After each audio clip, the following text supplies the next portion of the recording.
Good evening everybody and welcome back then to another LFM stream here for round 7 of the Pro Series. We were at Suzuka last time out for the end of the first half of the season, and now we make our way over to the heart of South Africa to Kyalami. But didn't we have an absolutely ridiculously exciting race last time out? It was so special. Jardier and Marco Bischoff jousting it out at the front, went down to the complete wire on the final lap. Marco sent it down at the inside of the hairpin, couldn't quite pull off the move in the end, and there was a little bit of contact, but absolutely exceptional sportsmanship between those two. And Jardier, even though he did get spun around in the contact, Marco handed that position back, and it would be Jardier then that took back-to-back wins from Hungary to Suzuka, seeing him in a much more competitive position now in the championship to challenge Marco Bischoff for the top of the standings. So incredible stuff. But they obviously found themselves in that position a little bit at the hand of the incident between Darking and Karppinen. So we'll have to see how those two get on this evening. And speaking of which, don't we have an exceptional lineup tonight? I think in actual fact, arguably, we have even more talent on the grid this evening than we did at Suzuka. And I wasn't even sure that that was possible. So who do we have? We have Marco Bischoff, Darren King, Yaroslav Honzig, Joris Appel, Samir Fock, Vasily Anupriev, Yaroslav Roth, Nicholas Huben returns this evening, Eric Del Fanta, George Boothby as well, very quick. Interesting to see what he can do in that Ferrari. Tinko van der Velde, Teemu Karppinen, Niels Niox, which brings me to a convenient point to proudly announce the partnership of LFM and Sim Racing Popometer. If you have been involved in ACC for a while, I'm sure that you've come across Niels' name in the community, and a big project that he has been working on is the Sim Racing Popometer tool. And it is one of those big difference makers that will allow you to get to the lap times of the pros. Because as we all know in sim racing, two things can make a big difference. One is the setup of your car, and two is how you drive. And that latter is exactly what Sim Racing Popometer looks to do. Compare your telemetry to the very best of the likes of Niels and other extremely quick drivers. Find where are they making up those crucial tenths of a second in the lines, in the braking, in the traction zone. Overlay your data and find that time and get yourselves down to the sort of lap times of the very fastest on the grid. So fantastic to have them on board, and a huge thank you for them supporting LFM. If you want to check out Sim Racing Popometer, do have a look in the description. There is a link to their website, and you can have a look there and see what data packs and telemetry they already have available. And of course, if there is anything that isn't currently on there, then you can also send over a request and they shall start to look to work on that. So epic stuff there, and epic to have Niels on the grid this evening. Be interesting to see what he can do in this field in that BMW M4 driving for BS Plus competition, of course. Then others on the grid, we have Sasha Vassner, Leon Burnt, Luke Addison, Noah Heron, Hendrik Mishka, Sergei Vilchinsky, Jack Alexander, Robbie Stapleford, another very quick driver, G2 esports driver there, so it'll be interesting to see what he can do. Maximilian Detchik, Alexander Shachinov, Bruje Madra, Patrick Lipka, Justin Stubenrauch, Marcus Marquezing, Aidan Walsingham, Patrick Peel, Thomas Morant, Miles Hemming, Henrik Gamble, excuse me there for a second, Marco Yonkers, Kevin Harrickden, Roman Kostashniko, and Marvin Vessel. So some very fast drivers on the grid tonight. It'd be interesting to see how they all fare, because we've got a pretty good range of cars as well. And speaking of our track, let's have a little bit of a look around this Kyalami circuit. 16 turns then of absolute adrenaline madness. Turn 1 is that little kink down the start-finish straight, but not much of a problem for anybody. And then down into the first main corner of Crowthorne. Turn 2, very hard braking zone. through 3, 4, and then into 5 of Barbecue. Surprisingly difficult corner. Slightly off camber. Want to take a chunk of curb and carry all that momentum down towards Sunset of turn 6. Very, very high speed right-hander. 7 of Clubhouse then as you work your way up the hill and then through the S's of 8 and 9. Tricky sequence of corners there to get right and consistent. You've got to be careful with track limits. Then through the hairpin at the top of the hill of turn 10, the kink of 11, and then come flying down towards Mineshaft of turn 12, and then another big overtaking opportunity into 13, through the Crocodiles, up the hill once more, through 14 and 15, Cheetah Curve. Very, very scary corner, and arguably the scariest on the circuit. And then down towards the start, finish straight to complete the lap. So that is what our drivers will be facing this evening, and undoubtedly they will look to tackle it very, very well, I am sure. We have such a good range of not just drivers, but cars this evening. We've got Porsches, we've got Audis. I do believe we even have a Bentley, so for those that were a little bit upset that there was no Bentley representation at Suzuka, I do believe that we have the one. I think we have a Rogue Honda somewhere on the grid as well. But the majority of the field sporting Porsches, Audis and BMWs. A little bit of a theme as of late. It will be very interesting to see how that plays out around this circuit. The Porsches, very, very good in the tight and twisty stuff as we know, and there's so many areas of hard braking and acceleration where they are going to absolutely excel. But that Audi power, so much grunt underneath that V10 in the back of that car, and down that start-finish straight off the very start, we could maybe see some Audis challenge at the front of the field as well. And the BMWs, we know that they have the good long-run pace. We saw it was BMWs that were very, very strong in the latter stages of stints last time out. Obviously, Marco Bischoff in that Porsche, exceptionally quick and very good at managing his tyres as well. So there's going to be a very interesting battle between all of these aspects. Weather-wise, have to see how that one plays out. We've got some fairly reasonable chances of some overcast conditions and maybe a bit of change, so we could see a little bit of rain around here, and as is usually the case in the South African weather system, it is either steamingly hot and bone dry or it is monsoon conditions. So be interesting to see which combinations of those we get. Tonight we have a 60-minute race, so it will be a little bit shorter than what we had at Suzuka, but knowing how these drivers usually behave on the circuit, that is just going to cram in just as much action into 50% less time. So I imagine that at certain points maybe slightly breathless for myself, but that gives us a lot of exciting adrenaline-fueled stuff to be enjoying to watch. Compulsory pit stop, of course, as well as normal for this series. There will be a pit window for 20 minutes, and before we get into the race, we will, of course, have qualifying, which will be getting underway very, very shortly. It'll be a 15-minute qualifying session. The server should hopefully pop up fairly shortly, and we will be able to make our way across into that one. But fantastic stuff ahead of us, clearly, this evening. And before we get into qualifying, I do just want to quickly say thank you, everybody, so much for the support on tonight's stream and last week's stream as well. Obviously, first stream on the YouTube channel, and the likes, the subscriptions, all the nice comments. It has just been fantastic. So thank you, everybody, for the support, and we're very glad to hear that you're enjoying these streams as much, of course, as we all are. So just have a bit of a look at the server situation, see what that is doing for the time being. And of course, as ever, unfortunately, some of this does get a little bit clunky on my side, as I have about 9 windows open on a single monitor to do this, so bear with me for just one moment.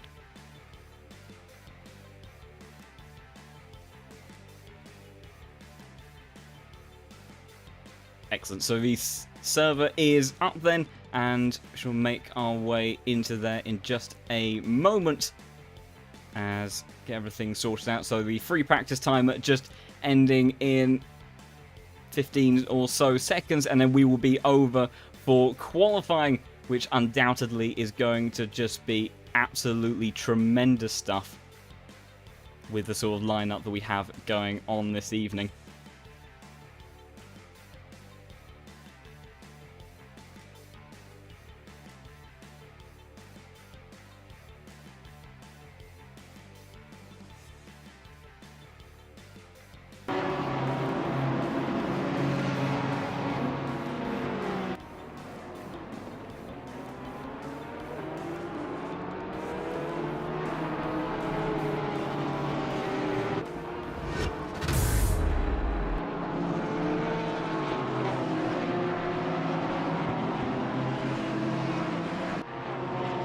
Here we are then. So into qualifying now for round 7 as all of our drivers look to get their tyres warmed up and prepared for what is a fantastic ride around this circuit.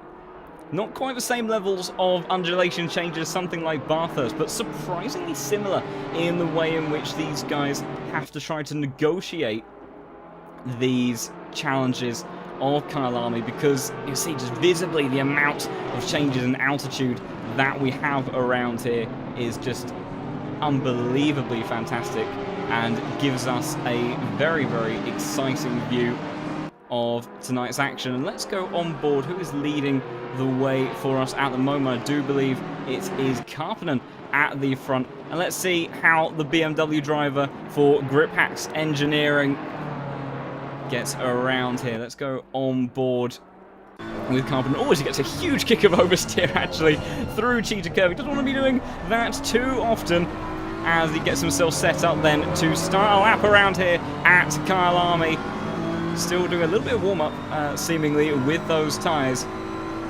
Heading down towards turn 2 then as he makes his way through a kink. Has a little bit of traffic just up ahead of him, and then hard on the brakes then as he gets into the first corner. Really want to hook it over that first apex, but focus on your exit as ever. Then clip the apexes of 3, stay out wide to then fly through barbecue. Maybe want to take a little bit of curve, depends how these guys have got their cars set up. But then hard on the power once more towards sunset. Very, very fast right-hander, huge amounts of commitment. BMW nicely suited to this one, very, very stable. Things like the Porsche do tend to get a little bit frisky around there, get a bit of kick of oversteer as you lift off on the entry, gets a bit wide through Clubhouse then, and then on the power once more towards the S's.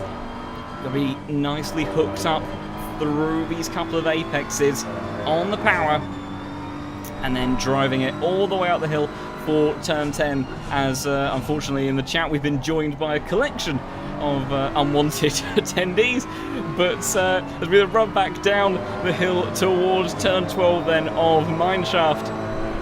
And Timu then keeping it absolutely flat out. Even on the very first lap when you're on cold tyres, it can be a little bit of a tricky corner to negotiate. And when you're going side by side, it gets very, very interesting indeed. And then Cheetah blind as you approach the apex. Want to avoid that sausage curb. It can absolutely send you flying. And then hard on the brakes for the final time to complete the lap around 16. Set yourself for a nice drive towards the finish line. And what will it be from Timu? It's going to be a 140.78, but where does that fare in comparison? Huben immediately improves, and a big margin of improvement as well, 0.7 of a second. Will we see any 39s there between from any of our drivers? All starting to fly through at the moment, but that's number 8 Audi looking very, very quick indeed. We're still yet to kind of see what the balance of these cars is exactly around here.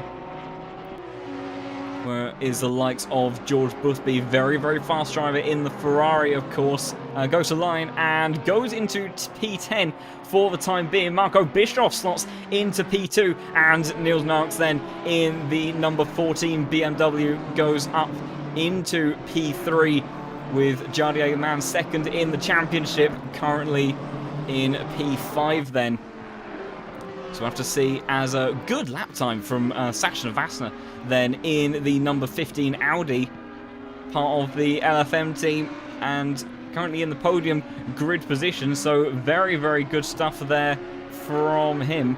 I'm just going to see if I can do anything about these bots at my end. I'm hoping that I can.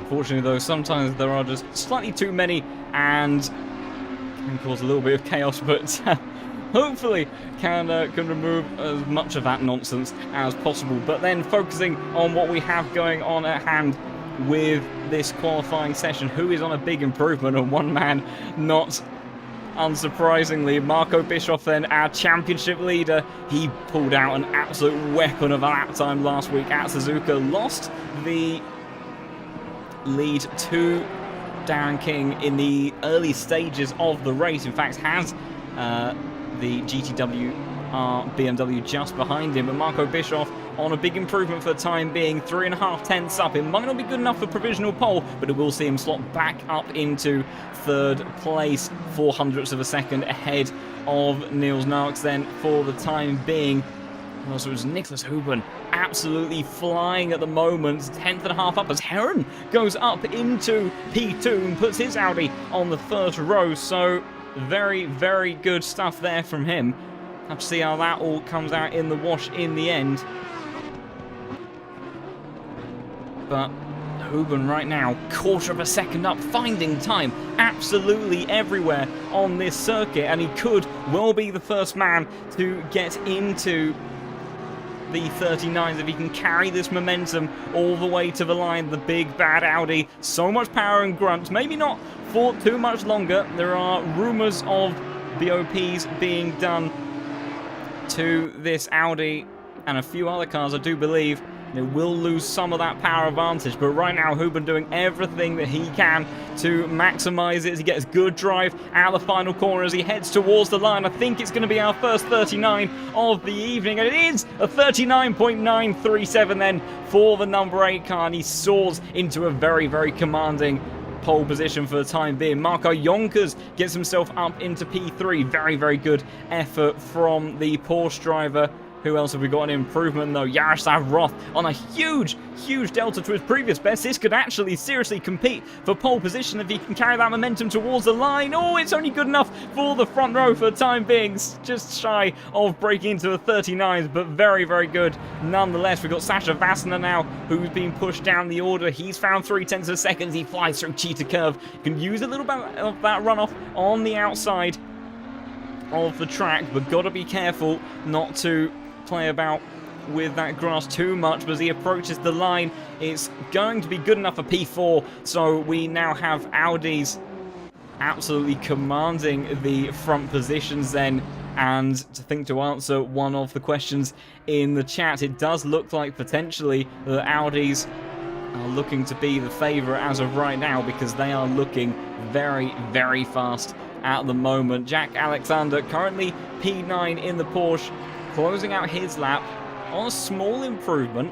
In actual fact, we've also got Karppinen as well as a little bit further up. He's found 0.2 of a second, and that can see him jump all the way up to P10 if he sees that one to the line. So very, very small differences between starting at the tail end, just in front of the top 20, or maybe getting into the top 10. It's only good enough for P13 for Karppinen for the time being, so I have to see if he can find any more time. Alexander then, I think, came into the pits. I didn't see if he finished his lap in the end. We've got Noah Eder, teammate to Marco Bischoff, currently P12.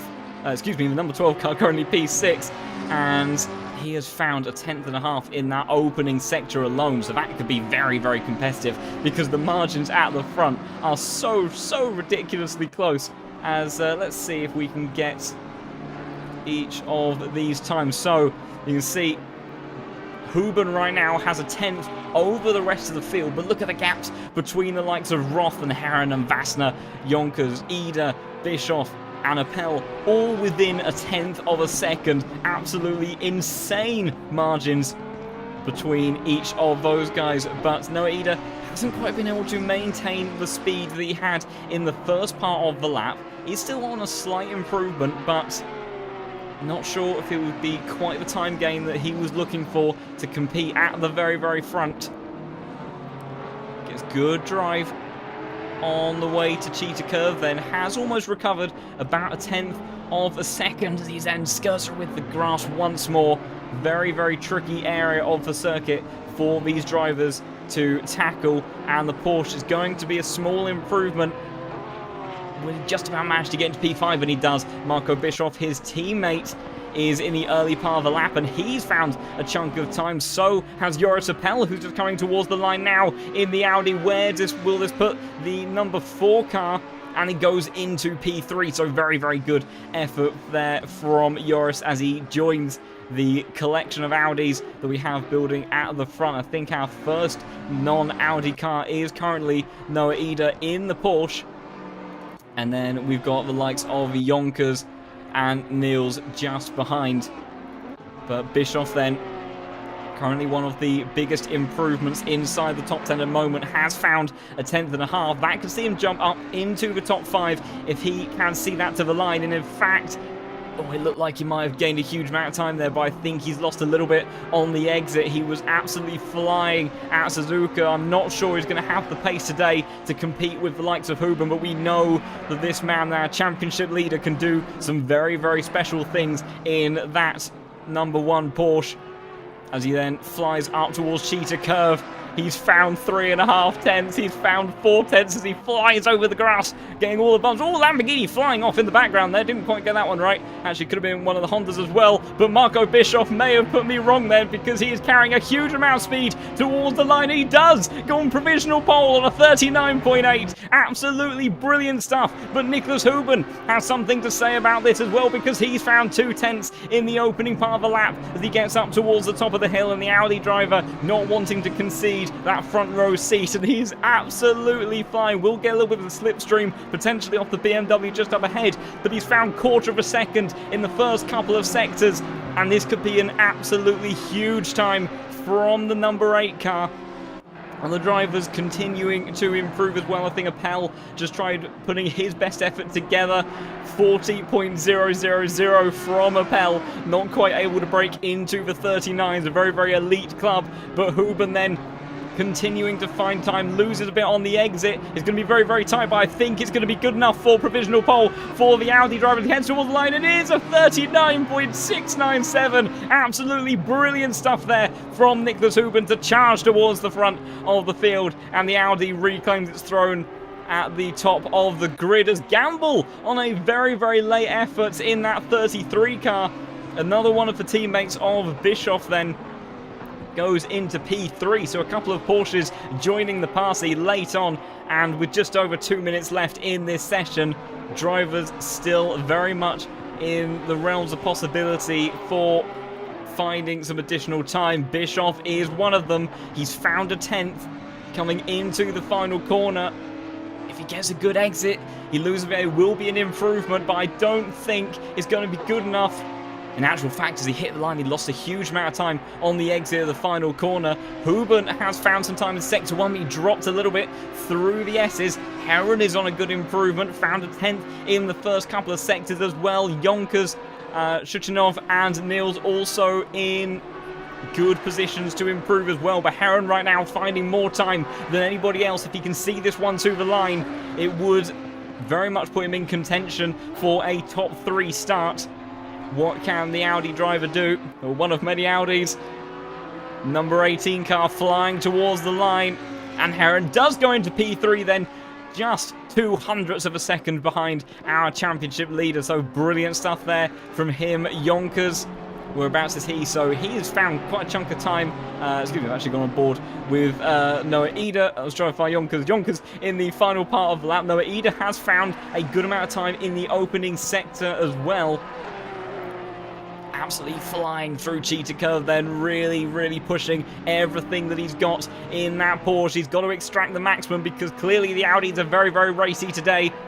But for Yonkers then, 0.3 of a second. We'll see him go up towards P5. Brilliant effort there from him. Sasha Vassner has also found a 10th and a half in the lap as well. We've also got Alexander in the 24 car. He's found a couple of tenths coming into the final part of the lap, flirting with the edges of the grass once more. As I think that might be Bischoff potentially just behind, who is on a very, very quick lap as well. For Alexander then, it will be good enough for P9, but Bischoff goes into P2, and with that improvement from Huben, who got into a lower 0.6, it's looking like that might be it as several cars start retiring to the pit lane. Sasha Vassner then on a big improvement, 1/4 of a second up, and he's continuing to find time all the way towards the line. 0.3 of a second up almost, as he hits the timing beam. Is good enough for P6. Anyone else? Del Fanta further down the order is on a big improvement as well. So try to find him. Where has Del Fanta gone on my screen? I think he may have just hit the line, as Del Fanta did go all the way up into P6, so a huge late effort there from the Audi. We've got a few more cars finishing some laps potentially as well. Noah Ida, I'm not sure if these guys managed to just about cross the timing line before the clock hit 0. I think they are on legitimate laps, so see what they can do. We've also got further down the order the likes of Leon Burnt and Marvin Vessel finishing their laps. Our lone Honda on the grid today. What can the number 16 car do as he heads towards the line? But the final time gets a little bit wide on the exit there. It's the he lost a little bit of time overall, but in terms of the improvement, be good enough for P20. But what about the likes of Noah Ida? In actual fact, Yaroslav Roth 0.4 of a second up from the number 7 car, and that could be competing for pole position potentially. So can the Audi do something very, very late? Noah Ida has lost time in the final corner, but Yaroslav Roth, can he do anything as he heads towards the line? Over 0.4 of a second improvement. Can he snatch pole position away from Huben as he hits the line? Oh, it's good enough for P2, but he misses out by a few hundredths of a second. Brilliant last effort there from the Audi driver, but unable in the end to quite manage to snatch it away from Nicholas Huben, who was looking mighty, mighty quick through that entire session. But what a brilliant last-ditch effort from the number 7 car then. Absolutely fantastic session from everybody. But aren't these Audis looking mighty, mighty quick? My goodness. We'll wait for the qualifying results to come through in just a moment, but Huben is your pole man for this evening, returning to the series and returning with one hell of a bang, and Yaroslav Roth having to settle for second in the end. But an interesting front row, and then our championship protagonist Marco Bischoff in P3, and someone we didn't pay a great deal of attention to, Jardier, all the way down in P19. So in terms of his championship challenge, that is clearly not what he would have been wanting from the session, but we will head to the results then. So it was Nicholas Huben to start on pole position, with Yaroslav Roth snatching that P2 spot away in the end from our championship leader Marco Bischoff, who settled for P3, followed by Gamble, Heron, Yonkers, good effort from him, Delfanta, Vassner, Appel, Ida, Nils Niox then starting in P11, Hemming, Shichinov, Alexander, Darren King, Lipka, Karpinen, George Boothby and Yaroslav Honzik all the way down in 19th place. Leon Burnt in our Honda, good effort there from him to start P20, and then just behind Robbie Staplefoot in 21st, Luke Addison 22nd, Marvin Vessel 23rd, Tinko van der Velde in that McLaren 24th, Thomas Morant 25th, Samir Fock in 26th, Hendrik Mishka 27th, Vasily Anufriev 28th, and Vilchinski 29th, with Walsingham rounding out the top 30. So we will look to switch over to our starting grid now in just a moment.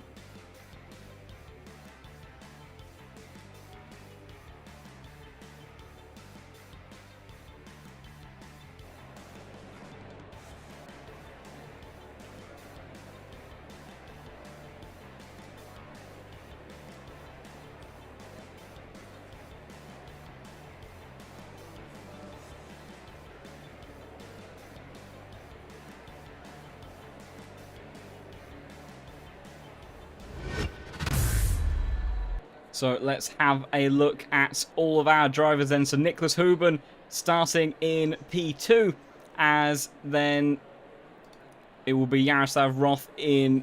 so Nicholas Huben on pole, Yaroslav Roth in P2, Marco Bischoff in P3, as I have a complete fumble with the overlays, excuse me, and then Henrik Gamble then P4. Brilliant effort there from him in the Porsche to start alongside championship leader. Noah Heron will be in P5 then, as then Yonkers in the 34 car will start in P6. Good effort from him. Delfanta managed to get himself up into P7 in the end with that late effort in the session.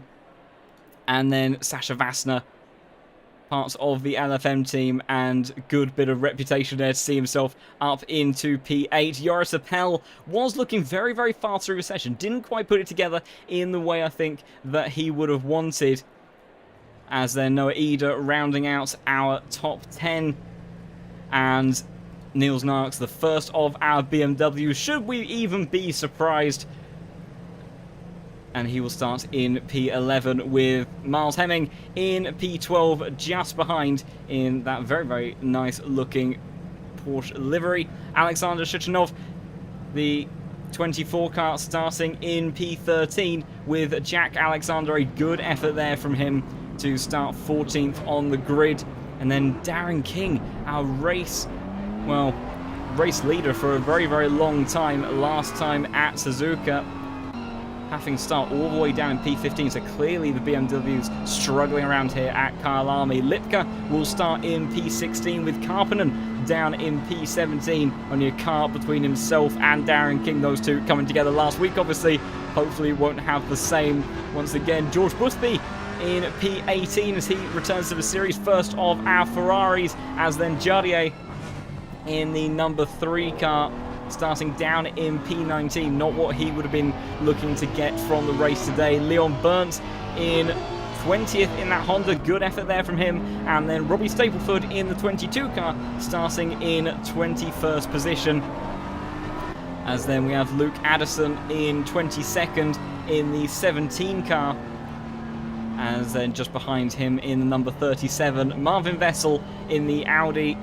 Good showing from him. And also credit to this man, Tinko van der Velde in the McLaren, a car that is definitely struggling in more recent builds of the game. The 24th position, a strong effort there from him. Thomas Morant in the 31 Audi, starting 25th, with Sam Fock in the next Ferrari, the number 5 car, down in 26th position. Vasily Onufriev, very, very quick last time out at Suzuka, but this time BMW struggling in pace and seeing him start in 27th, with Mishka just behind in the 19 car for 28th. Sergei Volchinsky then in the 20 car will start in P29, as then Aidan Walsingham in the next one of our McLarens will be in 30th position then, as Brurier Maidra in the 25 car will start in 31st, as everyone I think starts racing to fill up some of their grid spots.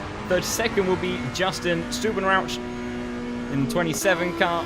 Patrick Peel in the number 30 Audi to start 33rd. Then we have Roman Kosashniko in the 36 car, starting in 34th. Maximilian Detchik then for full course yellow team, starting in 35th.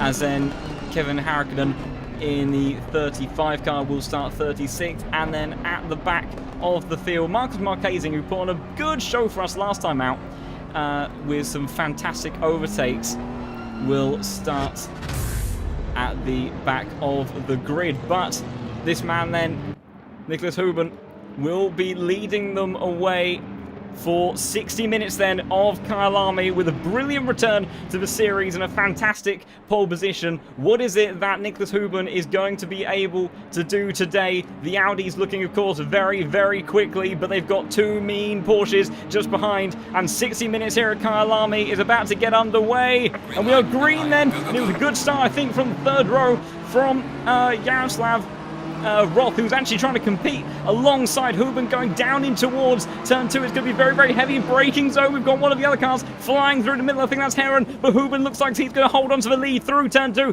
It's almost forward. Oh, and there's contact for Heron there, who's gone off through the first couple of corners. Very, very chaotic series of corners for the mid-pack. Karppinen involved in that as well. George Boothby all getting very, very much caught up in the middle part of that sequence of 3, 4 and 5 as another car goes flying off. I think that might be Leon Burnt that's gone flying off for Sergei as they head down towards sunset, but a dream start then for Huben as he completely drops the rest of the field. We've got side-by-side action just behind between Vastner, and I think that might be Hemi in the, that's Noah Ida in the Porsche just in front, but all getting caught up amongst one another. Yellow flag brought out for the 17 car. That's Luke Addison at the back of the field. But so unfortunately then in the opening part of the laps, we've already seen cars making contact with one another as there's a big dive there from Niels, I think, up the inside, going up towards the hairpin. Can he get the drive? Coming back down the hill. Very, very fast part of the circuit, even on the cold tyres. Can he get it done? The Porsche trying to hold onto the outside, but will, I think, have to drop just behind. Oh, that's a huge dive from Jack Alexander. He gets the pair of them. Brilliant, brilliant move. Niels not too happy about that one, but I have to say, taking two for the price of one. Fantastic stuff as Lipka sneaks up the inside of... we've almost gone Darren King flying down the inside. Oh, there's contact there between several cars. Who was that? As going off in the background, there's so many cars moving, I can't keep up with all of them. We've almost got three wide going towards turn two. Absolutely chaotic stuff. It was Darren King who got caught up in that. So big instant out the back of the field. These cars all flying towards turn two. Very, very chaotic stuff down in towards the apex. Who is going to get the advantage between these lot? Karpinen stuck at the back then. I think that's Appel going side by side with him, and just in front Robbie Stapleford trying to go down the inside of Lipka, giving him no room through barbecue. Lipka sent onto the grass, then Karpinen goes by, Appel goes by, Busby goes by, and now Heron, who recovering after that spin on the very first lap, looks to try to take a position as well. Karpinen will hold on to his spots from George Boothby, but continuing to come under pressure as well. But my goodness, absolute chaos then in the first couple of laps, and big stuff for the championship standings as well. Darren King not getting the start he would have wanted, but I tell you what, someone that will be very pleased is this man, Jardier, jumping up from P19 to P11, and we've got Lipka going side by side with George Boothby trying to go around the outside, back down the hill. Can he do anything to keep that Audi from holding position? Oh, the Ferrari goes flying around the outside. Heron now trying to capitalise on this as well as they go side by side. Oh, Boothby off through the braking zone and straight into the wall. Big damage done to that Ferrari. Then Heron trying to keep the position from Lipka as they head up towards Cheetah Curve. But what on earth happened there for George Boothby? Have to have another look at that one. So it was Lipka and Boothby going side by side down towards barbecue, and then what happened as they went through the fast kink, you see the Ferrari in front has got the move on, the Audi comes back, and then just before the braking zone, the tiniest of taps, and Boothby did everything he could to keep it out of the wall, but that, unfortunately, between the contact model and the fine margins in this sort of racing season, goes flying into the wall, and not what he would have wanted whatsoever. So disaster there for George Boothby, who was looking to try to make up as many positions as he possibly could. Meanwhile, we've got Niels Naut flying at the moment in that BMW, running a little bit wider than perhaps he would have wanted to through sunset, but right on the back of Jack Alexander. Then also got Vassner putting pressure on Noah Eder just up in front as well. But very close stuff between all of these drivers. I think Boothby has unfortunately retired to the pits. That was very heavy contact for the Ferrari driver, as Lipka then tried to go flying up the inside towards the hairpin. We don't get a brilliant camera view. Can the 26 car get it done? He's leaving just enough room on the exit. It's going to be a side-by-side drag race back down the hill as Vettel also tries to capitalise on this. These two, which one of the Audis is going to have the better line as they get down towards the bottom of the hill?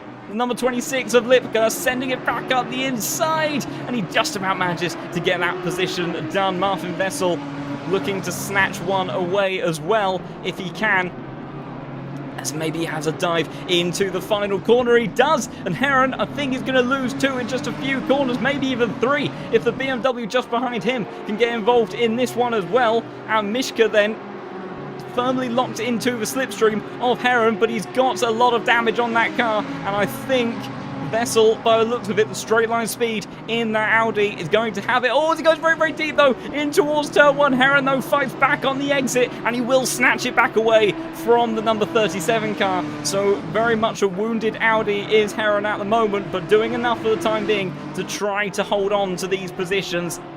As checking up ahead, Niels still putting some pressure onto Jack Alexander, but hasn't quite been able to reel in the Porsche in the way that he would have wanted. The battle between Yonkers, Eder and Vassner is all hotting up as well. As right now, Samir Fock, I believe, just made up a move on... That was, it was Walsingham going up the inside of the 36 Audi of Roman Kosashnikov and getting down the inside before sunset. So very, very good move there from him as Van der Velde locked onto the back of this train, all being held up a little bit by Heron. Very, very wounded car. Will Heron be able to have enough straight line speed down the hill?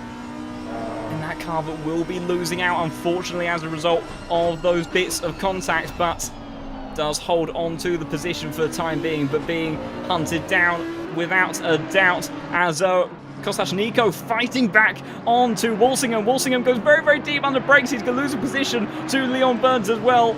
So Roman managed to put him under enough pressure, and in the end, the McLaren losing out, go very, very wide over Cheetah Curve then as well. Further up, we've got Joris Appel putting all sorts of pressure onto Robbie Staplefoot as a dive down towards the inside of turn 2. Can he do it under the brakes? Number 4 car trying to see if he can get through it. I think he's got it done and uses all of the straight line speed advantage to get that one done. Samir Fock, in the meantime, has lost a bit of ground, I do believe, fighting alongside Vilchinski through turn 2, trying to keep the Ferrari side by side. He's done it through 3 and 4, and then up towards Barbecue. Can he go flying around the outside in the number 5 car, trying to use all of the downforce in that Ferrari? They're still side by side as they have a drag race down towards sunset, but the Ferrari does get it done in the end. Brilliant side by side action there between the number 5 and the number 20 car to see Samir Fock get up into 21st position. Van der Velde still hasn't let go of Mishka just up in front. That train has spread out a bit though.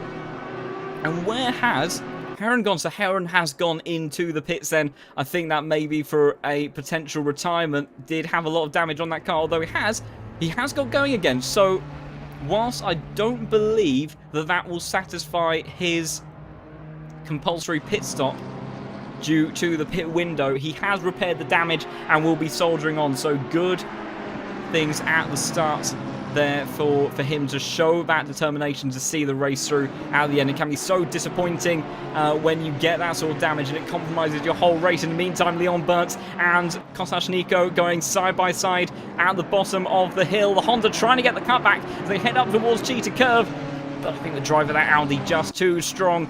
Following through that sequence of corners is very, very tricky as well. So we'll go on board the front splitter of the Honda. Which of these cars has got the legs down the start-finish straight? We know how fast the Audi is, although I think for a second I might have to cut up front because Noah Rida and Marco Yonkers going side by side. This has been hotting up for a while. Yonkers has lost out the position, I believe, to Ida if he can keep it around the outside, but no. Nose to tail bump and draft there. I think from the Audi saw Yonkers get back in front, so Yonkers reclaiming the position at the hands of Vassner in that Audi, pushing the Porsche back alongside Norida. Norida must be wondering what on earth went on there.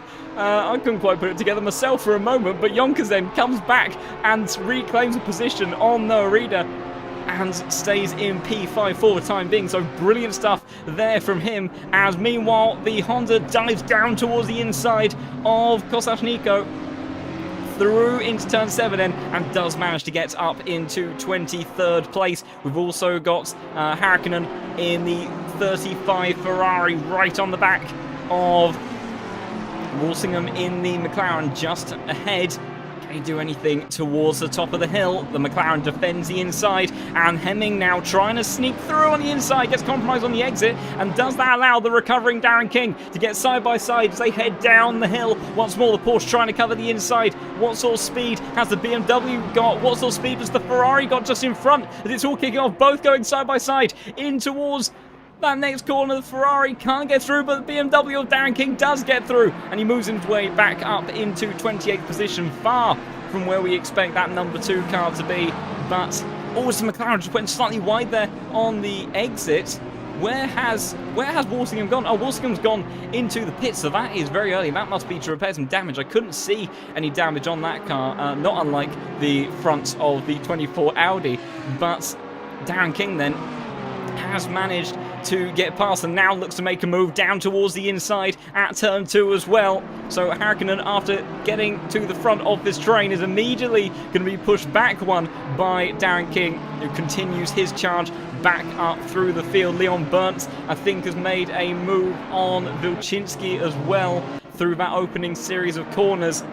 Doesn't look like we'll be able to quite catch it on stream, unfortunately, but the number 16 car has managed to make his way past that train, though, very, very much bunched up together.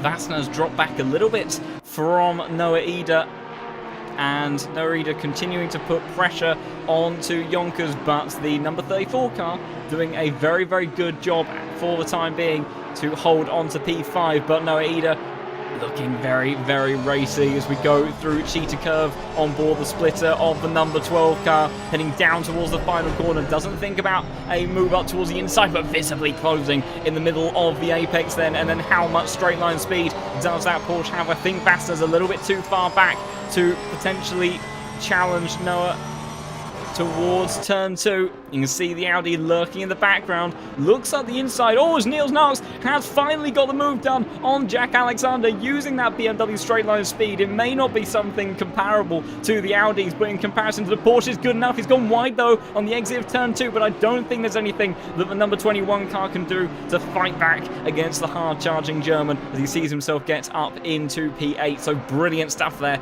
from Niels to see the 14 car move up a position. Vassner has used that straight line speed as best as he can. Always there's a yellow flag for Marquezing further down the order, and he's around. So what's happened there to Marquezing?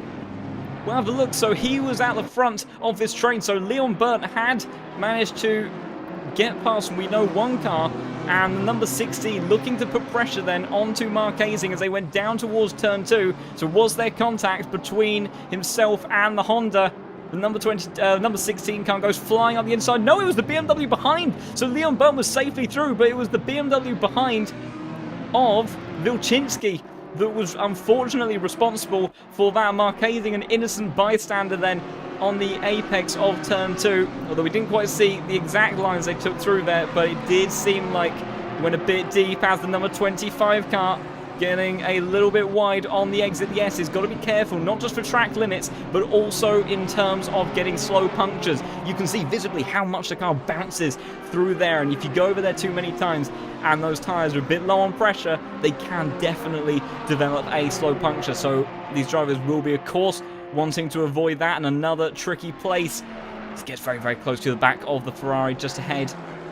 A very tricky place for that as well is that sausage curve, the bright yellow curve on the apex of turn 15. And that is somewhere else that you do not want to clip, because not only will you get slow puncture, you will very, very likely have a massive jump. But I have to say, Harkonnen in the Ferrari has not let the BMW of Darren King gets too far away, and heading down towards turn 2. The BMW has got good straight line speed, so will look to maintain that position, but Darren King may be suffering from that damage and just unable to really showcase the sort of pace that we know he has had at other points in that car, but will look to hold on to that position for the time being. Karppinen further up the field as we've got a little bit of a BMW trio for the positions outside the top 10. It also should be noted, actually, Jardier has lost one position to Joris Appel, I believe. He was in P11 and now he's dropped to P12, so still a good gain of positions for the number 3 car, but not what he would have wanted in order to try to challenge Bischoff, that still sits in P3. Our leaders firmly spaced apart out at the front of this pack and all running their own races for the time being. But this little BMW trio is getting a bit on the interesting side. White flag for Miles Hemming as he had a moment, did look to be driving very slowly. Or was that just the leaderboard being a bit overly sensitive? That could have just been for a bit of an off through the S's. So thankfully, nothing too serious for the 32 car. In the meantime, Marquezing just in front of Patrick Peel. And, oh, Patrick, can he get down the inside? Not quite, as they go towards turn 13. As that's a yellow flag for Shichinov. Did he go wide through Cheetah Curve? Oh, he went very wide indeed. went through the gravel and even tagged the wall on the exit that allowed the BMW of Darren King to move just ahead, and that puts an extra car between himself and the Ferrari, although that Audi is going to be looking very, very menacing behind, although it does look like that Audi's had a little bit of a rework on the front air, I have to say, so I'm not sure he's going to have a great deal of pace to compete with the BMW. If anything, the Ferrari just behind of Hakkinen is looking far, far quicker as he tries to get alongside, heading towards Sunset once more, but that Audi power saving Shutinov once more. But has he got the grip through this series of corners? Does for the time being. In actual fact, this is allowing Brouillet to see if he can go around the outside of the 35 car, but has the door firmly shut and is unable to do anything for the time being. In the meantime, Patrick Peel continuing to put pressure on Marquezing, but unable to find a way through. Did look very, very quick though as they went through Clubhouse. Can he do anything up through the S's? We know that Audi's got good torque. If he can get a good drive up the hill, which I think he has, he might even be able to get alongside as they go towards the hairpin. Very, very close stuff between these two. Marquezing defends the inside line, but then there will be... Oh, I thought there might be a switchback on the exit, but how much straight line speed has the Audi got coming down the hill again as they head through the kink of turn 12 into Mineshaft? Very, very close, and has to back out the throttle, and Patrick Peel then Marquezing not allowing him through whatsoever and has to back out of that one. Meanwhile, this train now developing into a four-way battle as Hemming has recovered onto the back of these guys as they're going to be all battling down towards turn 1. The 25-odd Brouillet has got Hemming, putting all sorts of pressure onto him. Going down towards turn 2 then. Can Hemming get through on the inside later on the brakes? Side by side through the first apex. The Porsche number 25 trying to fight back as they head through 3. Still side by side. Brilliant racing between these two. Got to avoid that sausage curl on the apex of 4. But Hemming then does find a way through. Brilliant action between those two. In the meantime, Robbie Stapleford and Jardier going side by side, and Carpenter joining them for company as well as he tries to get past Jardier going up towards the top of the hill. Can he go around the outside? It's going to be very, very tricky to make that sort of move, but Jardier dropping positions then over these last few laps. Does not seem to have the pace over some of the other drivers around him at the moment. But Robbie Stapleford did manage to get through. Carpenter, can he do anything going down towards turn 13? It would be a late, late lunge if he thinks about it. But for the time being, doesn't look like he can do anything about the number 3 car, but maybe down towards the run of turn 2. But Jardier then dropping positions, as in the meantime, look at the front of the field.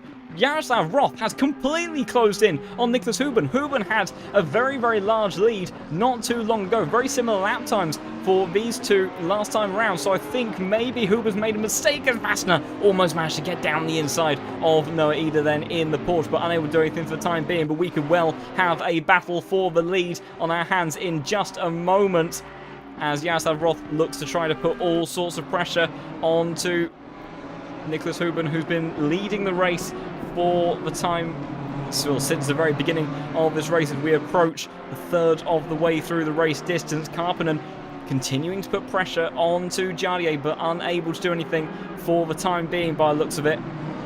As the number 3 car, good run through Sunset, that gap will open up. Mishka putting some pressure on to Marvin Vessel as well, as in the meantime Hemming and Hakkinen going side by side. Oh, Hemming going flying down the inside, bit of lag there and a half from the number 32 car, drops back behind the Ferrari, and now Brouillet I think slots in behind Hemming, who did seem to have a big connection failure point for a second, but down the inside of Sunset, some way, somehow, Hemming dives down the inside of the Ferrari and gets through on the inside of that fast run of turn 6, as that's a big oversteer moment, and that's going to allow Kevin to come back around the outside. He may have just undone all of his hard work as they head towards the S's side by side. Brouillet trying to get involved in this as well. The Porsche going back around the outside again, carrying the greater momentum. Brilliant stuff there between those two. The Ferrari, can he come back as they head towards the top of the hill?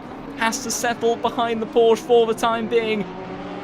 Not sure if he'll be able to do anything on the run back down, but it looks like Hemming has a slightly wonky connection in this server, but I think he has got the move done, and thankfully no harm done with some of that lag as jumping further up the field. Vassner looking very, very quick behind Noah Ida, continuing to put all sorts of pressure. In the meantime, Anuferev has coming into the pit, so our pit window has just opened then, and Anuferev and a couple of other drivers, Leon Burnt as well, all taking their pit stop very, very early. In the meantime, Appel and Delfanta going side by side towards Sunset. Appel trying to go all the way around the outside. That's a brave, brave move. He can make it stick, but he's giving it a good go. He's not going to be left anything on the exit, and Delfanta does manage to hold the inside line and stop the number 4 car from coming through. But brilliant racing there between those two, as I think they have a back marker just in front. I think it was Patrick Peel in front of those two being shown blue flags. Van der Velde right on the back of Mishka, going through the S's. McLaren good in the high-speed stuff, but struggles around here for a couple of reasons. Braking performance isn't fantastic in the McLaren, not the best in those slow speed kind of changes of direction, and also just really does struggle a bit on the grunt. But in the high-speed corners, where you're able to maximise that downforce package on the McLaren, does allow Tinko to continue to put some pressure on the BMW ahead, but you can see visibly the BMW just able to drive away from him. And Tinko, I think, will continue to struggle a bit as Harkonnen and Brouillet battling once more. The 25 flying down the inside, but he might have gone a little bit too wide there, and that's going to allow Kevin to cut back on the exit. I think that Ferrari is going to have enough power, and he does get back in front. So the Ferrari reclaims 23rd position there, but will Brouillet have something to say about it as they head down towards 13? Will he send it up towards the inside? It was a dive before, but not this time around. He will stay behind the Ferrari for the time being. Has a bit of a compromised exit as well. Joris Appel comes into the pit, so I have to keep an eye on how all of that plays out, as Karppinen and Lipka have joined this battle that's getting very, very close. That is a back marker just ahead, so back marker getting out of the way, but that will have compromised Jadier potentially slightly, as Karppinen goes very, very fast on the entry towards Sunset, but then loses it on the exit, and he's got to worry about Lipka just behind, who is looking very, very racy. Meanwhile, just an update on the battle at the very front of the pack. Roth has dropped back to 1.7 seconds behind Huben, so I think Huben must have made a mistake off camera somewhere at some point that allows him to close up, but Roth doesn't quite seem to have the pace to be able to compete with the number 8 car that's led since the start of this race for the time being. Karppinen, though, coming under increasing pressure from the Audi, as that's Robbie Stapleford flashing the lights to get to allow Patrick Peel to know that he is on his way and to not hold him up. Hemming has come into the pits as well. Also just checking in further up, Marco Jonkers has continued to hold onto the P5 position, and in fact he's been reeling in Henrik Gamble for the last few laps, just taking out 10th of a second here and there and lapping very, very quickly relative to some of those around him. So continuing to do a very, very good job in that number 34 car. Got a good run through turn 2, is closer to the back of Gamble than he was a moment ago. How do they fare through barbecue as they all take a little bit of excursion there on the grass, kicking up the dust for the BMW of Niels to eat in the background, but nothing too Larry. You can get away with a little bit of off-roading in this circuit. Oh, was really pushing it to the limits there, I think was Henrik. Let's actually go on board and see what that looked like in the cockpit if we can catch it. So you can see it go wide and catches the curb. Visibly less dramatic than it was on the external camera, but it's a rollercoaster ride nonetheless, as Noah Ida now putting all sorts of pressure onto Marco Jonkers. Does he think of a dive towards the inside of the hairpin of turn 10? Not quite, but Vasta now looking very, very quick on the back of the Porsche, and we know how quick the Audis are, so if he can get himself in a strong position either down the hill or down the start-finish straight, he might be able to do something about it. But you can see Noah Ida able to open up a gap on the acceleration zone. Now the hairpin, but got a little bit close through the rear bumper of Jonkers, and that's allowed the Audi just behind to start getting involved in this. Can't make his way past just yet, but Vasta right now looking very, very racy, and that mistake from Noah Ida, he's dropped slightly back of the slipstream and into the clutches potentially of Vasta. Can the Audi do anything down the start-finish straight as Del Fanta has also come into the pits? We'll have to see where he emerges relative to Joris Vasner. Continuing to close, goes one way, goes the other, trying to go around the outside. Ida defending the inside, who is later on the brakes. I think the number 12 car may have it covered off. Sasha Vasner trying to get himself in a position to go side by side through 3, 4 and 5, but unable to do so as Yonkers breathes a small sigh of relief and sets off back in hot pursuit of Gamble just up ahead. But the Audi unable to make a move for the time being. The battle for 14th position still raging on with these guys as well. Where is Del Fanta going to emerge? Joris Appel is coming through the final sector. These two were very, very close on track before the pit stops, as were these two. Brouillet hasn't been able to get past Harkonnen as they have been continuing their battle. Meanwhile, Karppinen continuing to put pressure onto the BMW in front of Jardier, who, after making up a number of positions earlier on in the race, doesn't quite seem to have had the pace to compete with some of those around, as in the meantime, Del Fanta has come out miles in front of Joris Appel, so maybe some damage then on Appel's car needed to be repaired. The answer as to why that gap is as big as it is. Vasner dropped back a little bit this time around on the Porsche in front and has a little bit of a run on the grass through Cheetah Kerr, so I'm not sure he'll be able to challenge this time around on the Porsches in front. Karppinen, though, could be in a position. Lipka, who would join this battle as Karppinen and Lipka both dive into the pits, so that brings that one to a halt for the time being. Oh, it's a kick of oversteer for Mishka then. Oh, who's that? Number 24 car. Number 24, I think that might be someone further down the order. That is Shuchinov that has gone off. So what on earth has happened to the 24 Audi? Was just behind the likes of Lipka and Karppinen then. Didn't quite see that when we were having a look at Karppinen, but they came through, catches the curb, upsets it over the bumps, and then that kick of oversteer, but he just, oh, not quite. I thought he was just about going to be able to keep it out of the wall, but just a slight tap on the front bumper then for the number 24 car, but very, very unfortunate stuff there for the Audi, and that shows once more exactly how dangerous that area of the track can be. Saw a yellow flag for Hemming a second ago. That was to get out of the way of some of our, I think that's our top 4 kind of trio. We've got Mishka and Tinko van der Velde still battling on,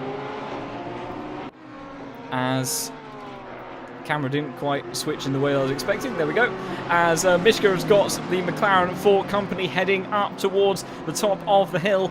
Can Van der Velde do anything towards the hairpin? Oh, Mishka going very, very wide, and that's given an opportunity to Van der Velde to try and see if he can get the number 11 car down towards the inside, and they're going to be side by side down towards the run of Mineshaft. But look at the straight line speed of the BMW fighting back around the outside, and Tinko then unable to get the move done. He's going to be left to go towards the outside of 13. Can he keep a nose in there? It's going to be very, very difficult to do. Tries his best, but unable to do so. Meanwhile, oh, the Ferrari, big, big damage on the front of that car. I saw that the number 25 car of, oh, that was a huge, huge impact for the Ferrari. I was wondering if it was contact between himself and the Porsche, but just got it wrong on the exit of Sunset.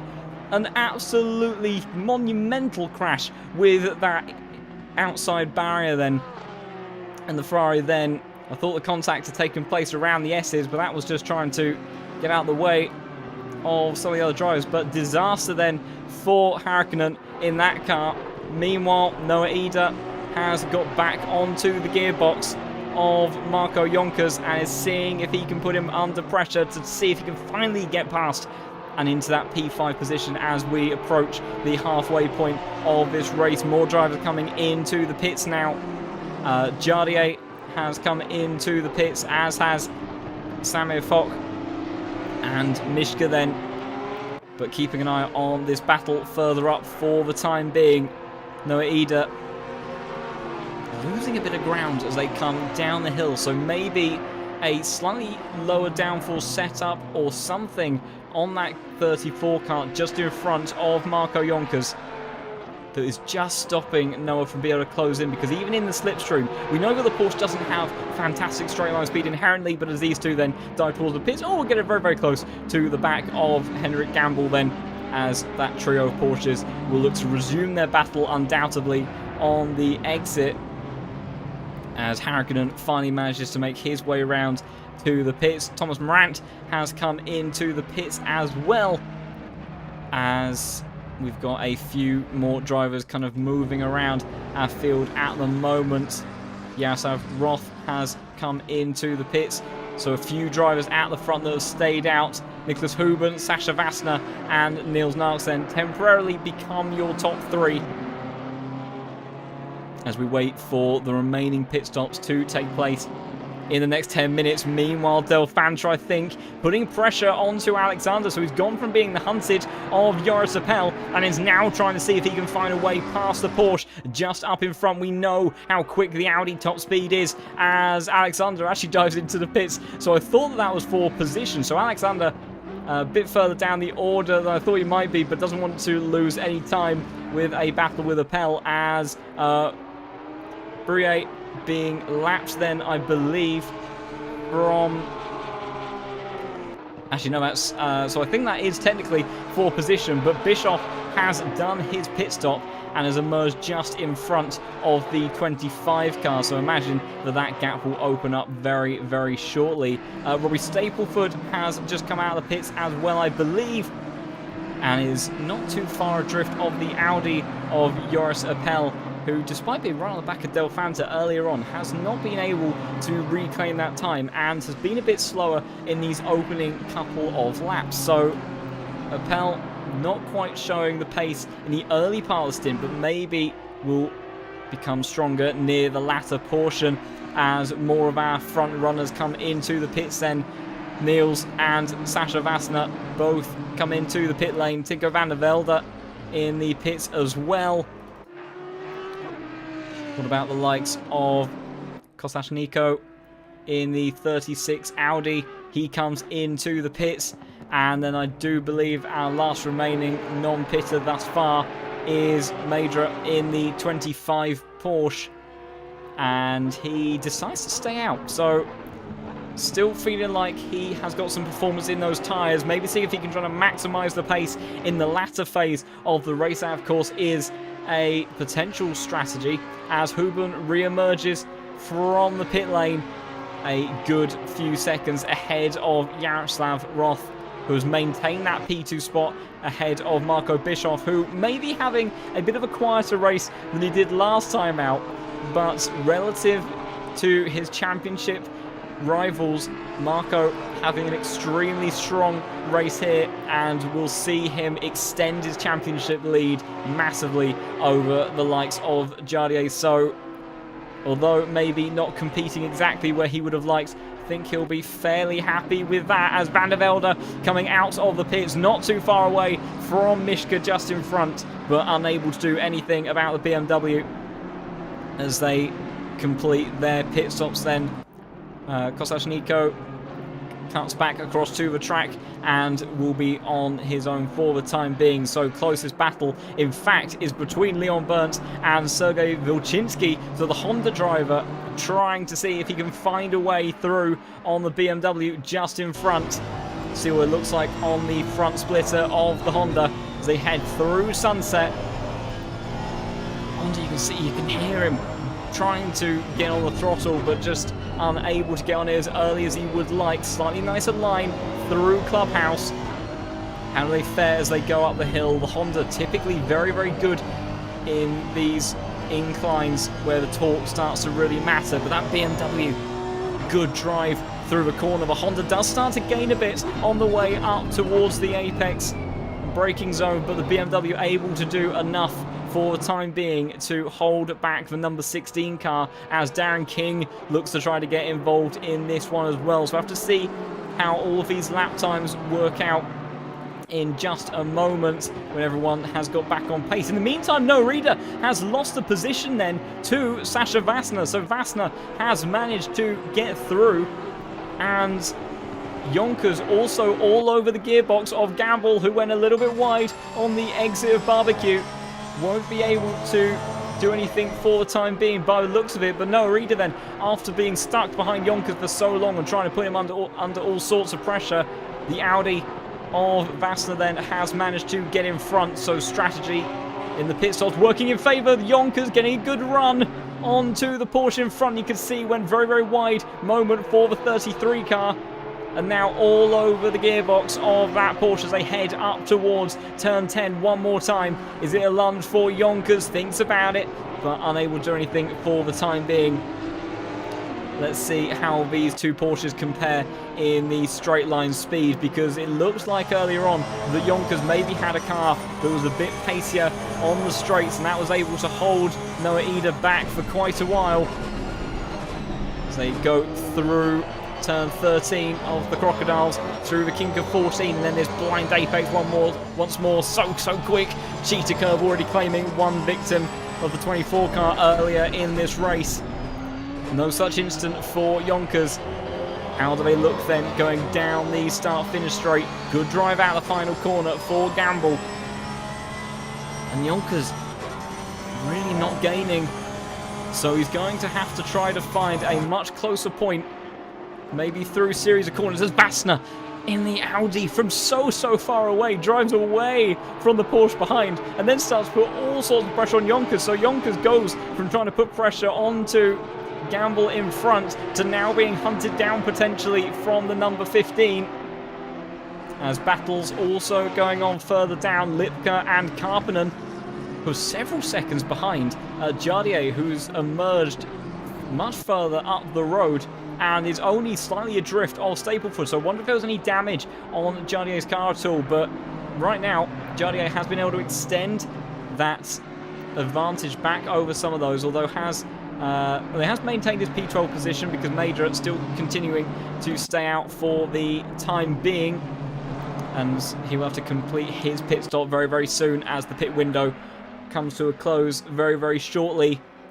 Leon Burnt trying to see if he can sneak up the inside of Vilchinski going towards Sunset, but not able to do anything in that Honda for the time being. And again, Darren King did gain a chunk of time on these guys last time around, but the BMW, ever since being spun around early on in the race, just has not seemingly been able to reclaim positions in the way that he would have wanted. Meanwhile, it's all getting very, very busy for this battle for P4, as that is Brouillet that has got himself right amongst all of this. He'll have to pit next time around, but where does he decide to go? This is not for position in terms of Brouillet, but the 4 cars just behind him are all battling for position. So for 25 car, does he go? Oh, so that's a big mistake there from Gamble, and that might allow Marco Yonkers through as they're side by side through 3 and 4. There's a yellow flag for Mishka at the back of the field, but the 34 car trying to sneak through on the inside of Barbecue. Gamble coming back on the exit as they then have a drag race down towards Sunset Corner. Which of the Porsches has got the run? As they then try to go around the outside, Gamble seeing if he could be all sorts of brave, and that's a huge bit of courage on the outside of that corner. I think he may have got it done down towards Clubhouse. Vassner trying to see if he can sneak away through. Marco Yonkers fighting back on the exit, not giving up on this one. Still side by side towards the S's. No Reader just watching, licking his lips, but unable to do anything for the time being. But Gamble then somehow, some way reclaims position, and now Vassner may be in a position to put Yonkers under pressure, who feels it and goes down towards the inside, heading towards turn 10. Yonkers able to defend the inside line, gives a little bit of a tap to the number 15. That's allowed No Reader try getting down the inside. Can he out drag the Audi going back down the hill towards Mineshaft? The Audi, though, we know how quick it is in a straight line. He gets back into position, able to do anything. Oh, and he thinks about a move, and he sends out the inside towards 13. Then Yonkers gets caught napping ever so slightly, but does hold on to position. No Reader got very, very close to the gearbox as well, but unable to do anything for the time being. So Brouillet finally comes into the pits, but that knock-on effect of where he placed his car down towards turn 2 had all sorts of consequences. And Gamble somehow, after making that big mistake towards turn 2, ends up extending his gap over Marco Yonkers at the end of the same lap. Absolute chaos going on down here, but Vassner, does he think about moving? He does, send it up towards the inside, but late braking from Yonkers saves him from the Audi, managing to make his way past. Noah Reader continuing to see if he can find a way through. Vassner tries to defend the middle of the track, but Noah Reader finds a gap down towards Barbecue, but the door gets shut and he can't get through, and Yonkers is able to breathe a sigh of relief as Vassner then gets held up with that attack from Noah Ida. but all getting incredibly busy between these guys, but it does all space out just a bit for the time being. Lipka on the back of Karppinen then has also got, who is that for company? I think that is a Decik that is just behind, so that is another one of our back markers. Lipka has been lapping fairly similarly to Karppinen just in front, who has dropped away from Jadier. So Jadier in the second half of the race does seem to have reclaimed a bit of pace and is trying to see if he can hunt down the likes of Stapleford and Appel. Actually, is that Appel just in front? It is Appel. Thought for a second it was a timing board issue, but that is the outskirts of the top 10 then. But whether or not Jadier and Stapleford have the pace in their BMWs to overthrow that Audi is another matter. Meanwhile, Noah Eder doing everything that he can in the Porsche to try to see if he can make a move on the Audi just in front. Vassner, the straight line speed, doing wonders for the number 15 and just absolutely drives away down the back straight. There is nothing that Noah Eder can do down towards turn 2, at least this time around. Meanwhile, Leon Berndt close to the back of Wilczynski, who goes a little bit wide. That wasn't a fantastic line through Cheetah Curve, but has been able to maintain the advantage for the time being. And Darren King just watching in the background, but unable to close in. 41.0 for Darren King last time around. As meanwhile, at the front, Marco Bischoff may be looking to try to get an even bigger advantage today if he can, because he is now within 0.4 of a second of Yaroslav Roth, who has been dropping time to our race leader. And Marco Bischoff looking very, very quick on the exit of the hairpin. Can he do anything going down through turn 12 and into 13? The Audi Power will slave the number 7 for the time being, but Bischoff watching and waiting. See the acceleration from the Porsche as they come through turn 13, allows Marco in the number 1 car to close again through Cheetah Curve, but goes very, very wide. And that is the tricky part. That is one of the trickiest parts of the circuit, and any circuit, to follow through there at speed. And that drops Marco back just a bit. But in the tow, can he do anything about that Audi? And I think that's a foregone conclusion already, visibly dropping back already. But the Porsche, that number 1 Porsche and championship leader, having a very fine evening of racing, looking to benefit from other drivers being a bit out of position and maybe even seeing if he can get a bit more than that. Meanwhile, Karppinen and Lipka going side by side down towards turn 2. Lipka then trying to use all of that straight line speed in the Audi to go around the outside of the BMW, who is later on the brakes. Lipka very, very late indeed. He's going to be showing the door on the outside, but he keeps his foot in it through 3 and 4. The BMW just about gives him enough room. Can he get a cutback on the exit of Barbecue? And I think the answer to that is yes, as we'll go on board with that inside wheel of the BMW. Do we see an Audi? You can see him in the wing mirror, closing, but not able to quite get side by side through into Sunset, then trying to see if he can find a way through to think about a dive towards Clubhouse. Karppinen wisely defends that inside line, and the Audi will have to settle behind for just a moment. Karppinen has to go middle of the road though again. Oh, as Karppinen did briefly have a big connection loss moment, but thankfully nothing too severe. In the meantime, Jack Alexander, I do believe, has got past, went down the inside, looked like a fairly easy move for the number 21 car. Does get past Bruyere on those very, very fresh tyres, will be on the 25, but Alexander then able to make his way through. Meanwhile, checking back in at the front of the field, Marco Bischoff, again, not quite able to keep up with the pace of the Audi in front. Seems like the Porsche has very, very good speed in the opening portion of the stint, but unable to exactly follow through as the stint goes on. Maybe takes a bit more out of its tyres. You can see really confident through some of these tight and twisty corners as Huben flashes across the screen further up the field. Marco Bischoff very, very quick in this opening sector, but the Audi is no slouch, and down the back straight and the start-finish straight, we know that the Audi has a major advantage over just about any car, but Marco Bischoff is doing everything that he can. A little bit of a slide on the entry there, not an ideal line for the number 1 car. And then as they go back up the hill, that power, the outright grunt of the Audi, will save Roth for the time being, though he does go a little bit wide through turn 10. Don't think that'll worry him too much, because that V10 will save the day as they then charge back down the hill towards 13. As Marco, you can see, really swings the car from side to side. You get a variety of lines going through 13. Very wide part of the circuit, as you can see.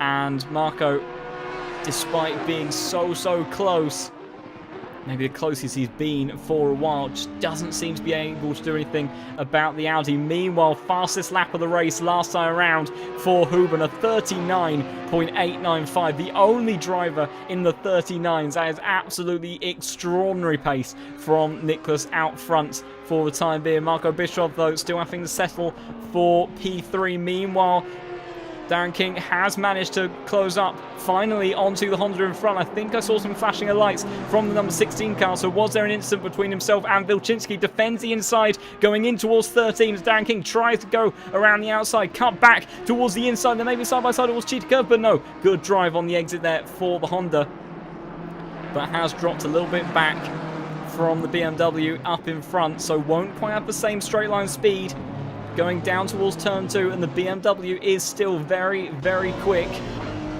Which of these cars then is going to be quicker? Does Darking have what it takes to close in? He's on his way. Does he think about a dive towards turn 1? Leon has to defend the inside line. The BMW sent towards the outside, and huge cutback just comes out of nowhere. And that brilliant late apex move from Darren King sees him climb up into P20, finally past the Honda then, and will look to maintain that position. Let's have a look at that from another perspective, because we didn't quite see. I thought the number 2 car had perhaps made a mistake, but just came flying back on a brilliant cutback towards the apex. Went very wide on that initial line. It was a mistake from the number 16 on the brakes, and that allowed Darren King then to slot into P20. So good patience there used by the GTWR driver to find his way through, and immediately looking to put pressure on to the BMW of Wilczynski just up in front. Sergei not having quite the same break that he would have been hoping for. Meanwhile, Van der Velde putting pressure onto Anuferev just up in front this battle for P16, and has been driving very quickly. 0.6 of a second gained last time around for the number 11 car. And see, has Anuferev got damage on that car? Because he does seem to be lapping, or does seem to be driving very slowly. Relative again did lose a chunk of time, but now has got the McLaren for all sorts of company. But you can see the McLaren not able to close, but does he launch it down the inside? The answer is no, but does Anuferev get it stopped in time? Van der Velde trying to see if he can get the drive out of the corner. Doesn't look like he'll be able to for the time being. Anything towards barbecue, and the answer is no. The BMW holds strong firmly for the time being, but that McLaren trying to use all of the grip in that car to see if he can find a way through the high-speed stuff. They've got Samir closing in on this pair. Took almost half a second out last time around. And he'll be hoping that these two start to battle and allow the Ferrari to close in. That was a wide moment there for Tinku. So that Tinko, excuse me. So that gap will open up once more. Marco Bischoff, huge amounts of grass, and has a bit of a wiggle and another wiggle on the entry to the final corner. So really pushing hard, and then goes very wide on the exit. As Vettel, what's happened to Vettel then? I think Vettel has lagged out of the server, as we've got a face full of floor on the camera. So unfortunately, Marvin Vettel then, I do believe, has disconnected from the server. So very disappointing stuff there for him. Darren King continuing to put pressure onto Wilczynski just up in front, but unable to do so for the time being. Bischoff that gap had opened up. Oh, white flag for Yonkers. I think he may have just had a bit of a wide moment. Oh, there's a very big moment as Vassner has to have a tap of the brakes, and now maybe side by side heading towards Sunset. Can the Audi get through on the outside using all of that power? Vassner's going to have a go. Sweeps around the outside and trying to repeat what Gamble did earlier. Very, very close on the middle of the corner, but I think he's going to have the inside line going down towards Clubhouse then, and Yonkers trying to fight back. He's been in this position before, but I think the Audi this time around may have it unless he can get up towards the inside. Oh, who was that? Who was that just behind? Was that Noah Reader? Noah Reader now out of the server. So Noah has seemingly carried on, but definitely some connection issues, unfortunately for some, that is causing a bit of chaos. Marco Bischoff still locked onto the gearbox of Yaroslav Roth. Did drop back quite a chunk not too long ago, but has managed to reclaim that time in the middle of the lap. As they then head into the final sector. No big moments there for the Porsche driver this time around. But that Audi straight line speed, we know how good it is, as a yellow flag comes out for Miles Hemming. As that's a bit of a red herring for Hemming, I think. As Noah Eder, I think again, is having issues connection-wise. I can't click on his name, so I have a horrible feeling he may have disconnected from the server entirely. So that is very, very disappointing for Noah, who have been involved in all sorts of battles during the race. Meanwhile, Bischoff, the closest he has been in a long, long time, trying to do something about the Audi. Look at the power. The power in that Audi is absolutely unfathomable, and all the acceleration in the world is not enough for the number one car to try to make a way past. As in the meantime, Anuferev and Van der Velde getting very, very cozy one another. Does Van der Velde go towards the outside? He does. Samir trying to get involved in this as well. McLaren, can he go all the way around the outside? Be a brilliant move if he can do that in the McLaren of all cars as well, and he does. Fantastic stuff. And now Nufriev coming under pressure from the Ferrari just behind. Samir, can he find a way through? Sets up a good exit through Barbecue.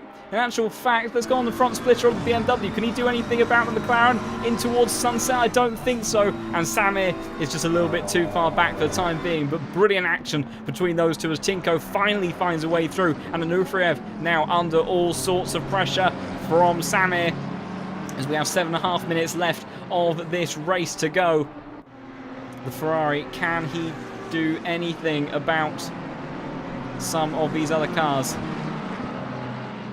Has dropped back for the time being. Let's also keep an eye on the likes of Darren King. That was a bit of a wonky line there from Vilchinski. Got all sorts of up over the curb, but didn't allow Darren King to close too much on the run up towards turn 10. So looks like he'll be safe from an attack for now. Miles Hemming continuing to put some pressure on those around him. That's Jack Alexander just up in front, who has been making up some positions in his latter stage of the race. As someone's saying, we can still see Norida in P7. Unfortunately, I do believe he has disconnected from the server. Unfortunately, we also lost Heron at some point as well during this race. So a few drivers, unfortunately, leaving for one reason or another. We know there's been a few drivers that have had monumental crashes and impacts with the wall. And there's a yellow flag for Morant, who's gone around down at turn 13. So what happened there? That was contact with Stubenrauch, I believe it was, in the 27 Ferrari, side by side on the entry in the braking zone, and it all just pinched up as they approached the corner, and that spun the Ferrari around, the Audi around. So unfortunate stuff there. Wide moment for Anuferev. Does that allow Samir to close in at all? See how they fare through the S's. Good line there for the number 6 though. And then the drive back up the hill in favour of the BMW. As Samir will have to settle for P16 for the time being then. Darren King still between being the hunter and the hunted in this trio, all battling for P17. Not where we would have expected to see the number 2 car fighting today. And not the comeback that he would have wanted after that very disappointing last time out at Suzuka then. Meanwhile, though, Marco Bischoff still very, very close to the back of Yaroslav Roth, as Huben, who's been absolutely in a league of his own all race long, has a 10-second lead over these two. So absolutely phenomenal pace there from the number 8 car. Just under 5 minutes to go for him to see himself to the flag. Marco Bischoff, though, continuing to put pressure onto Roth and gets a good run through the S's. The Porsche seemingly coming into strength at the end. Roth defends that inside line. Does he go a little bit deep? Does get it hooked up in time, but the exit will be good enough and the power will continue to save him. So Marco Bischoff again finds himself in a position just locked in behind another car and is unable to make up a position. Meanwhile, Darren King tries to do something towards sunset. Unable to do so for the time being, as Wilczynski holds firm in that BMW just up ahead.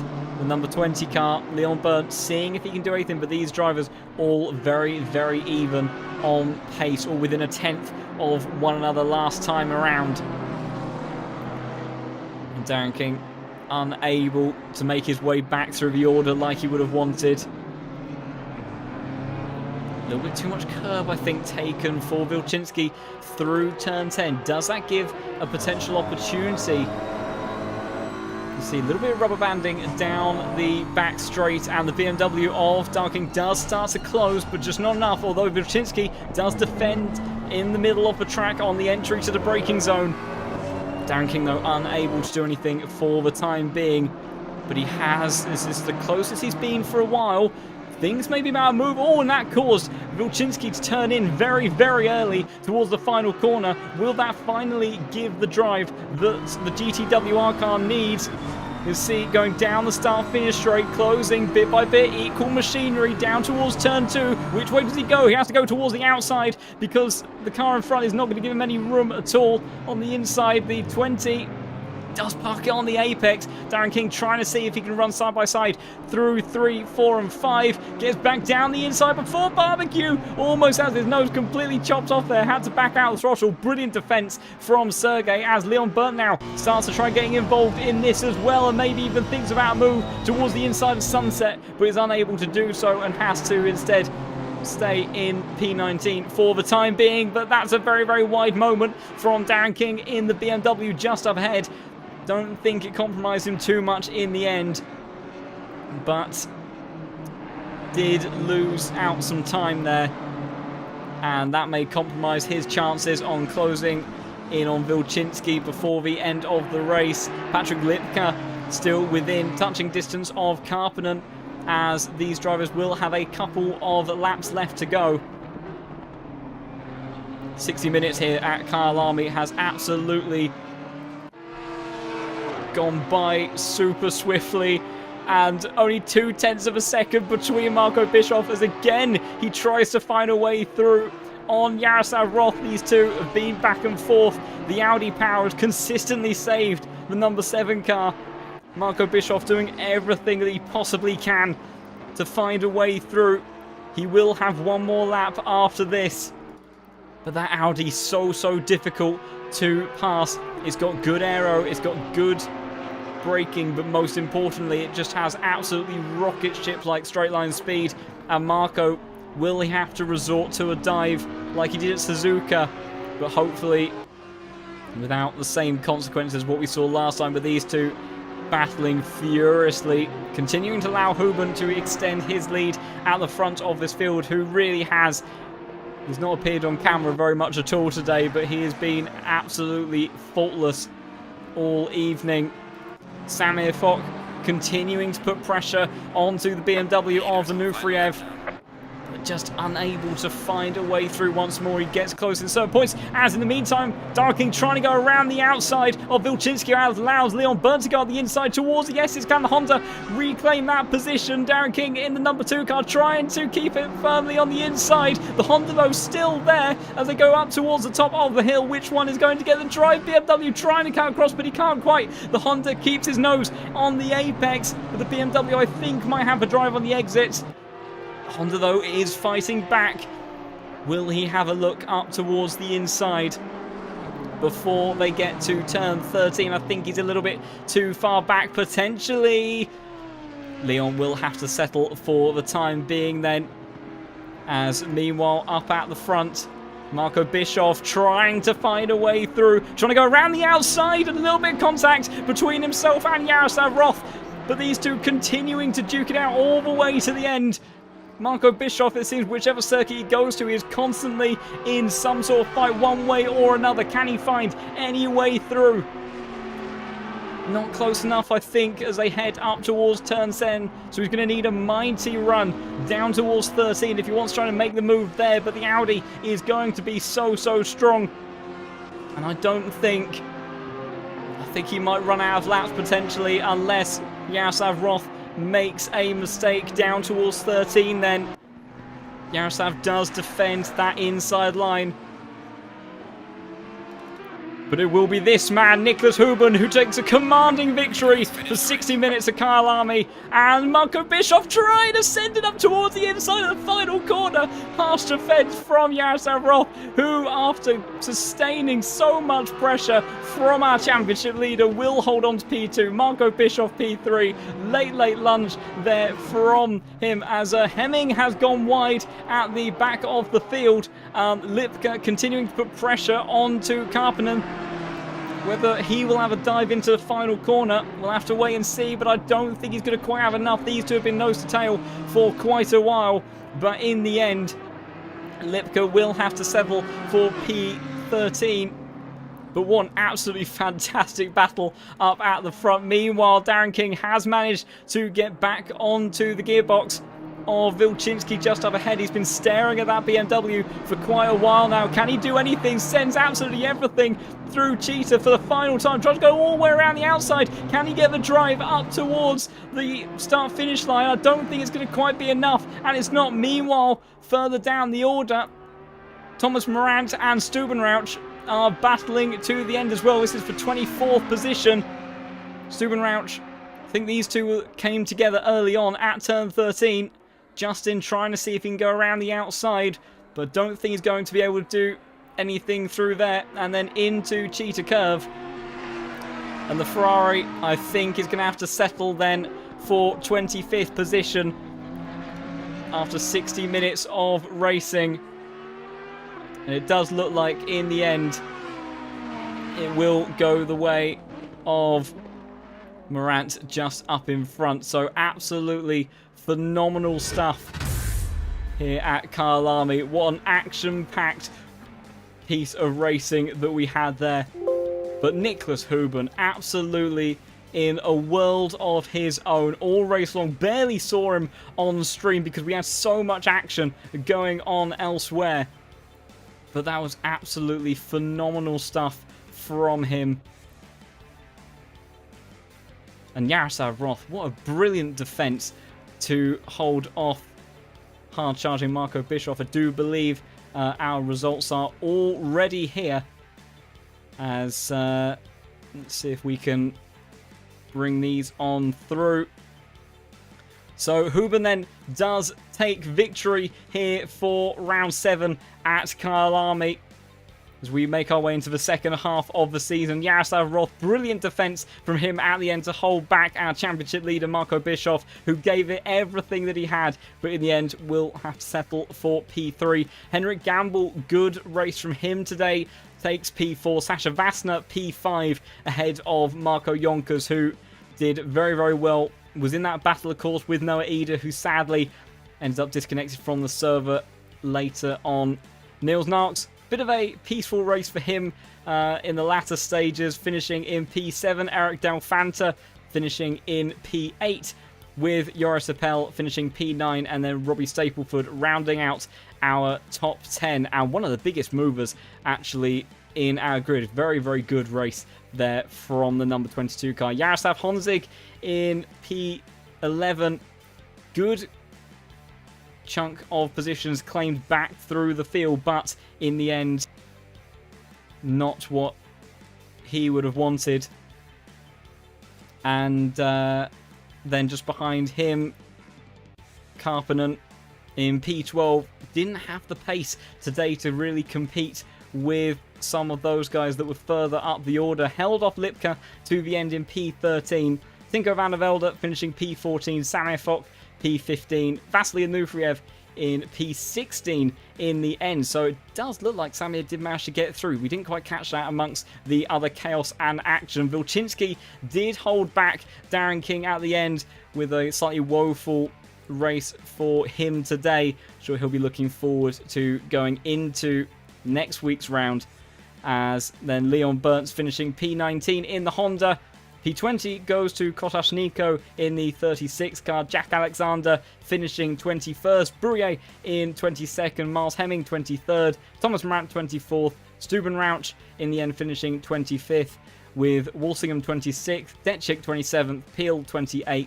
And the last of our finishers, Harkonnen, in 29th position then in the end. So fantastic stuff there from everybody all race long.